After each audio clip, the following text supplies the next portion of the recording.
Halo semuanya, perkenalkan nama aku Rika. Di sini aku akan ngejelasin review film dari Hotel Rwanda berdasarkan aspek hubungan internasionalnya. Nah, sebelum kita mulai movie analisisnya, ada baiknya kita saksikan cuplikan berikut ini dulu yuk. Today, a Red Cross representative claimed that the death rate in the Rwandan conflict may have climbed to as many as 500,000 victims. One report stated that 40,000 bodies had been removed from Lake Victoria. Where is she? I don't know. We wait until 7. If she is not back with the girls by then, she may not be coming. Yeah, thank you. Nah, dari cuplikan sebelumnya, kita udah dapat gambaran ya, apa sih film Hotel Rwanda itu?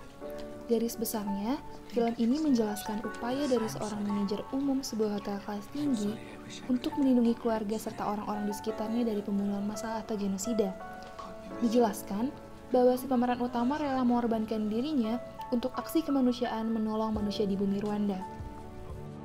Nah, setelah kita ketahui garis besar dari film Hotel Rwanda, alangkah baiknya kita ketahui dulu yuk aktor-aktor yang berperan dalam film ini. Yang pertama, ada Don Cheadle yang berperan sebagai Paul Rusesabagina sebagai bagian dari suku Hutu yang menjabat sebagai manajer umum di Hotel Demi Collins. Yang kedua, ada Sofia Okonedo berperan sebagai Tatiana Rusesabagina yang merupakan bagian dari suku Tutsi dan istri dari Paul. Yang ketiga, kita punya Nick Nolte yang berperan sebagai Kolonel Oliver yang memimpin pasukan PBB untuk menciptakan perdamaian di Rwanda. Terakhir, kita punya Joaquin Phoenix yang berperan sebagai Jack Douglas, salah satu jurnalis yang meliput kejadian di Rwanda saat itu. Nah, selanjutnya kita akan membahas pihak-pihak terkait yang ada dalam film ini. Pertama, ada negara Rwanda itu sendiri yang menjadi kacau balau akibat terbunuhnya Presiden Rwanda yang digadang-gadang oleh pemberontak dari suku Tutsi. Sejak zaman penjajahan Rwanda, suku Tutsi merupakan suku yang memiliki kelas lebih tinggi dibandingkan suku Hutu akibat kesetiaannya pada Belgia dahulu. Belgia memilih suku Tutsi untuk mendapatkan pekerjaan yang lebih baik dibandingkan suku Hutu karena perawakannya. Tutsi memiliki tubuh yang lebih langsing, kulit lebih terang, dan hidung yang lebih ramping. Sejak saat itu, timbullah keirian dan dendam dari suku Hutu setelah penjajahan tersebut selesai. Setelah tahun ke tahun berlalu, pemerintah Rwanda pun bangkit dan memiliki pemerintahan sendiri. Dari situlah timbul keinginan oknum suku Hutu untuk membalas dendam dengan membunuh presiden sebagai penyulut kemarahan suku Hutu lainnya. Kemudian, pihak lain yang terkait adalah masyarakat internasional dalam memberikan respon terhadap bencana kemanusiaan yang ada di Rwanda.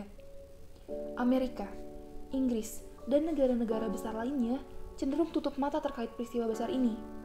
Hal tersebut dikarenakan Rwanda merupakan ras kulit hitam sehingga masih dipandang sebelah mata pada tahun terjadi peristiwa tersebut, yaitu tahun 1994. Alhasil, pemeran utama kita yaitu Paul hanya bisa meminta pertolongan kepada Belgia sebagai mantan penjajah Rwanda yang memiliki banyak aset di sana. Salah satunya adalah Hotel Demi Collins. Dengan pertolongan tersebut, Paul meminta untuk memberhentikan Prancis yang diduga sebagai pemasok utama suku Hutu dalam membantai suku Tutsi. Kemudian, isu hubungan internasional apa sih yang bisa dikaji dalam film ini? Yang pertama adalah genosida. Akibat balas dendam yang dilakukan oleh suku Hutu, menyulut terjadinya pembantaian habis-habisan di sana. Total manusia yang terbunuh hingga kurang lebih 1 juta jiwa yang terdiri dari suku Hutu dan suku Tutsi itu sendiri. Selanjutnya adalah isu rasisme. Kasus rasisme ini terjadi ketika pemberian bantuan terhambat dari masyarakat internasional ke Rwanda, dikarenakan saat itu masih kental terhadap ras kulit hitam masih berada di bawah ras kulit putih. Bahkan, isu rasisme ini tidak hanya terjadi saat peristiwa mengerikan ini ada, melainkan sebelumnya pun terjadi rasisme di mana Belgia memilih suku Tutsi untuk mendapatkan pekerjaan yang lebih baik dikarenakan mereka memiliki tubuh yang lebih langsing, hidung yang lebih ramping, dan kulit yang lebih terang dibandingkan suku Hutu. Inilah yang nantinya menimbulkan kebencian, kedendaman, pupuk-pupuk iri hati yang nantinya menimbulkan genosida ke depannya. Berikut sedikit cuplikan mengenai genosida dan penyiksaan yang terjadi pada masa itu. Sir! Sir! We've got trouble at the gate.